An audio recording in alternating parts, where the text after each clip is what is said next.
Hi, I'm Lidar Gravelazi. Welcome to ILTV's special live broadcast. Today we're going to see the return of three hostages, Or Levi, Eli Sharabi, and Ohad Ben Ami, in the fifth stage of the hostage return in the first phase of the deal. I'm joined here by Colonel Amit Asa, who will give us analysis today on what we're seeing. And right now we're looking at photos of Gaza. We're awaiting the release of the three hostages, 3 men today.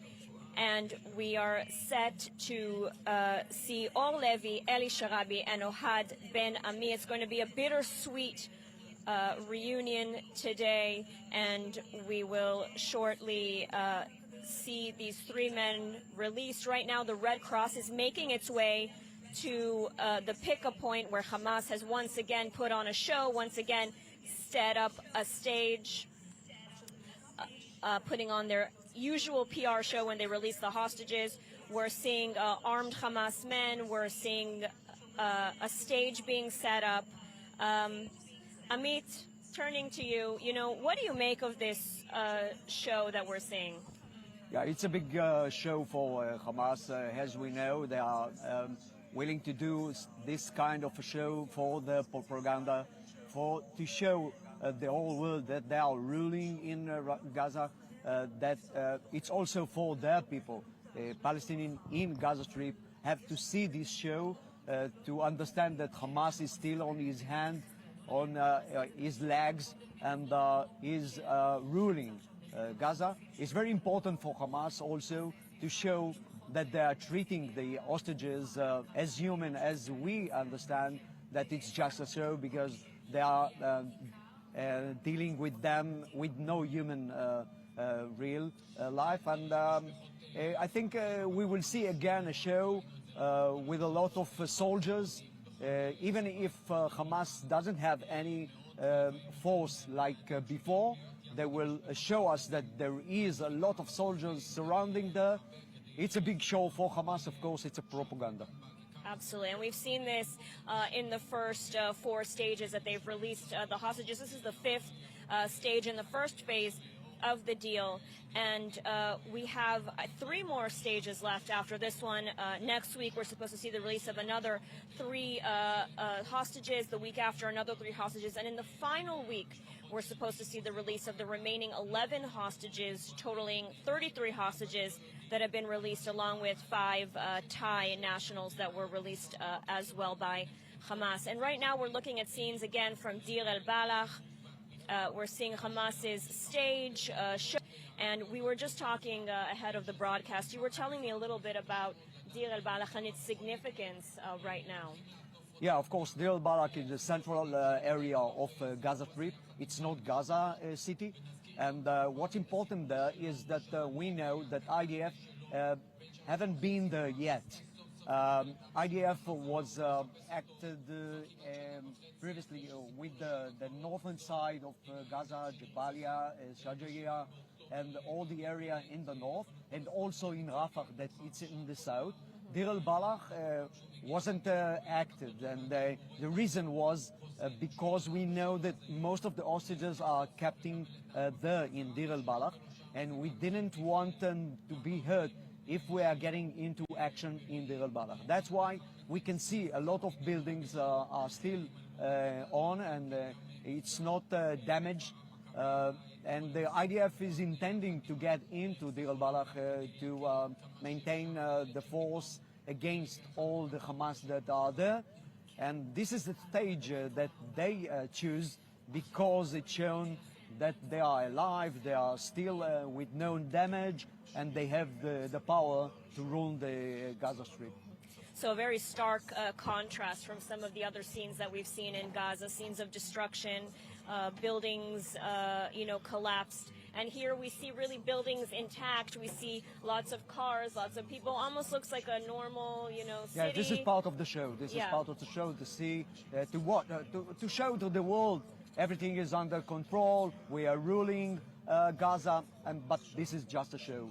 And they've also put on an interesting sign that we see that we were talking about as well, that basically sends a message to U.S. President Donald Trump and to Israel. Yeah, we can see it on the stage, and later we can watch it because it will be on stage behind people that are standing on the stage. They put something new, and they put a sign that saying that there was a day after, meaning they are answering what Trump say that the day after Hamas will not be there.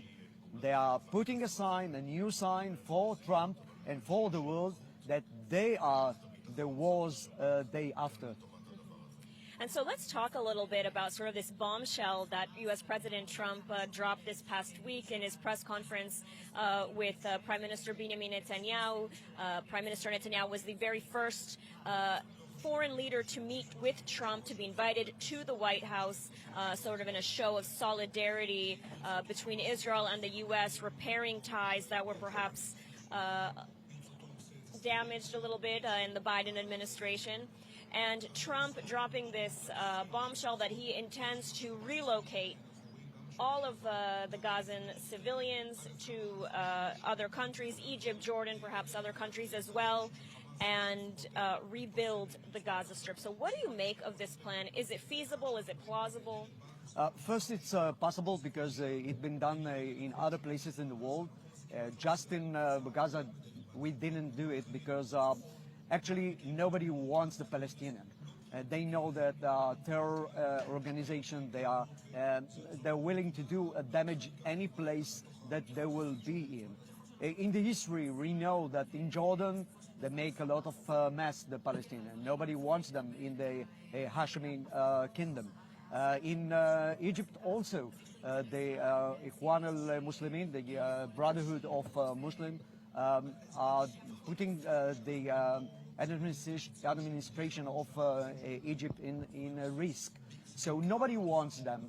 But still, I think that if we are spreading them in other places, I think the question will be how the nations in the world that are speaking now for the Palestinians will do something for them and not against them. And Trump will use it. Trump is using it to show to the world that it can be done, it's possible. And I think it's not a lot of people. We're not talking about 2 million people because the numbers are very, very low than 2 million. Yeah. We are talking about 800,000 people in Gaza Strip today. And this is the real numbers that we will be able to move. And it's more easy. And then I think that part of the Gaza population will be there still after, the day after, because we have to rebuild the place and we need workers. And so it's not everyone, but still I can say that it can be done. It's interesting. And Trump also sort of exposing the hypocrisy of countries that speak out on behalf of the Palestinians, but then shut their gates and do not want to take them in. It's a very interesting scenario, especially when you think of all the other countries, Syria, for example, and we saw millions of refugees being taken in by countries throughout the world, Europe and many other countries. And with the Palestinians, when the question of the Palestinians arises, suddenly it's ethnic cleansing. Suddenly it's Israel trying to remove them, and all the rules sort of go out the window. So it's a very interesting to see this hypocrisy exposed by the Trump administration as well. Yes, but in real life we know that Palestinian is radical Islam. Radical Islam nobody wants in the countries, and it's not something that you can live with. That's why it's not just hypocrite. It's very dangerous for countries to have them. But I think in this change of world changing, area changing of the Middle East, I think we will be able to build it. Yes, there's certainly the question of having to sort of denazify, in a way, the Palestinian population. They've been taught for decades towards hatred of Israel, hatred of the West. It's going to be a very, very difficult process to re-educate them. And of course, this is in part due to the education system of UNRWA, which has been teaching them hatred instead of promoting peace. So this is also being exposed everything today. is based on education. When you educate your kids for violence, for the legitimate of Israel, to hatred, they will grow up to be a nukhba, to be a terrorist. Yeah. And this is the main point that we have to concentrate in the day after. The education, the schools, the controlling the education system, and also in mosques. And what the imam will say in the mosque in Friday is very important because it's part of the propaganda to maintain the terror. And that's interesting. That's also, I think, why Trump wants to bring in Saudi Arabia, United Arab Emirates, some of the Gulf states, because they were able to successfully do that. They were able to successfully reform their education systems, to root out anti-Semitism, to root out teaching of hatred and violence. And so, you know, they could serve as models for the future of Gaza for sure. And, you know, I want to point out, we're seeing on the screen now, we're seeing once again the scenes of in Deir al-Balah to the transfer site, but it looks organized, right? Because 2 weeks ago we had a very, very chaotic scene, very disturbing scenes when Arbel Yehud and Gadi Moses were transferred over. And I think that since that time, Hamas is trying to ensure that it's orderly. We see that the people are being sort of held back by some sort of... Yeah, I think that Hamas had a very bad experience at this event, and they knew and they understand that it's damaging the propaganda. That's why they will do it very orderly today. That's what I think, and they will control the audience, they will control the people as much as they can. They want the order because it's developing a good propaganda for them. Absolutely, and I want to just reiterate for our viewers that may be tuning in now. Today, we are set to see the release of Or Levi, Eli Sharabi, and Ohad Ben Ami. Hamas will hand over the 3 hostages, most likely putting them through this PR show, parading them on stage, asking them to wave to the crowds, making them sign a certificate, or, the show that we've seen the past few weeks, and then, of course, giving them their gift bag from their stay in captivity. Yeah, I think it's part of the show. It's part of the thing that they want to show to the world, that they are using humanitarian way of treatment to our people, but it's of course cynical and hypocritical, and I hope people in the world will understand that it's all show and it's not something that sign that they are human beings. They are monsters. They took people from their homes. They are treating them like animals in the tunnels, and we have to remember it when we will see this show today on the stage. Absolutely. I think these trucks are a symbol. They were a symbol also in the attack in the 7th of October. We saw that this is the tool, the main tool. It's not tanks. It's not a vehicle of army. This is a symbol of Hamas warriors. That's why they are putting these trucks on the stage or near the stage to show to the world, this is the symbol for us. We are simple. We are using these simple trucks against the big IDF, and we are winning with these trucks, and it's a very big symbol for them. On Saturdays, we've seen the past few weeks, we've just seen Israelis sitting at home, glued to their TV sets, watching these releases, watching these transfers unfold. And we hear, the absolute joy you hear here in Hostages Square whenever the transfer is complete. We hear shouts of cheer, clapping, applause. I mean, really just tears of happiness to see these hostages come out. I think it's just showing the difference between us and them. We are changing the life, and we are enjoying seeing people live. And the other side, they are cheering the death. They're sharing, they don't care with life, and this is the main difference between us and them. Absolutely. Israelis cheering for life, cheering for the release of hostages that have been kept in brutal conditions for over 491 days in Hamas captivity in Gaza, with each hostage being released, you know, cheers of joy, happiness for Israelis. And on the other side, we're seeing, I mean, we have to talk about this as well, the cost of this deal. We're seeing the release of hundreds of Palestinian terrorists, many with blood on their hands, many terrorists who are responsible for the deaths of many Israelis, Americans, and other nationalities being released as part of this deal. Yes, I think that we have to speak about the price. As we can see now, we are willing to pay a very big price, and maybe the hard price that we can for releasing hostages, but still we have to speak about the price. The price is very high. The price is releasing terrorists into the area. They are putting fresh blood to the terrorist attack. They will try to do attacks on Israelis, and the price will be in the future, not now.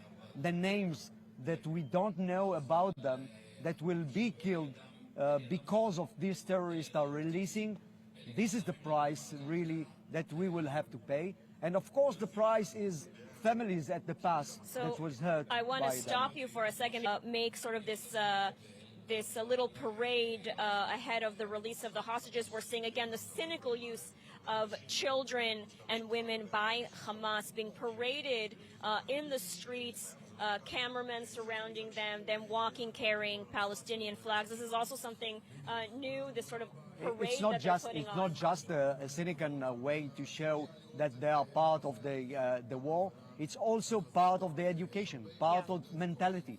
The mentality that also women are giving their sons to the war, to be suicide bombers, to be killers, to be terrorists. It's part of the agenda, the part of the ideology. And this is what important to see here. It's women and children are part of the terror organization. Yes, a lot of times we hear the term. Yes, a lot of times we hear the terms innocent civilians in Gaza, and you have to ask yourself, you know, you see these children being indoctrinated from the age of essentially since they're born, and they're also victims in a sense of this terrorist organization, indoctrinating them and teaching them to hate and inciting them to violence from such a young age. So again, we're seeing Deir el-Balach, where the transfer of the hostages is set to take place from Hamas to the Red Cross. The Red Cross is on. I think it's a strategical location for the Hamas because they are holding Deir el-Balach very strong. They have a lot of troops, a lot of brigades that are working, they are still alive. And it's important for them to show to the world that this central area of Gaza Strip is still in their hands.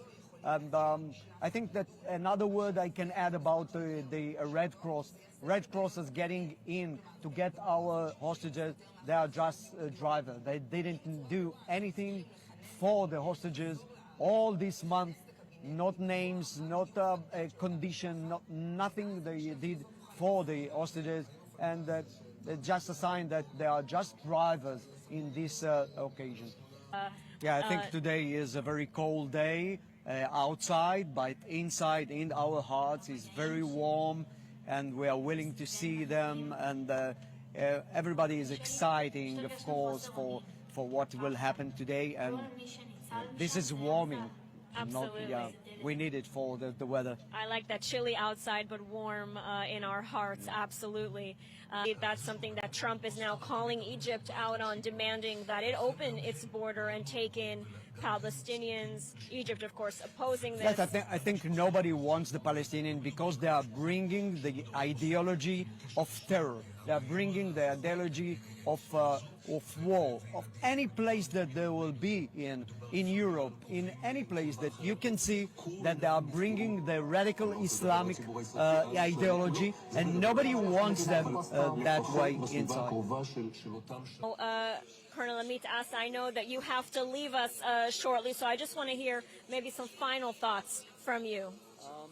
First, we are very thrilled and joy about what's happening now.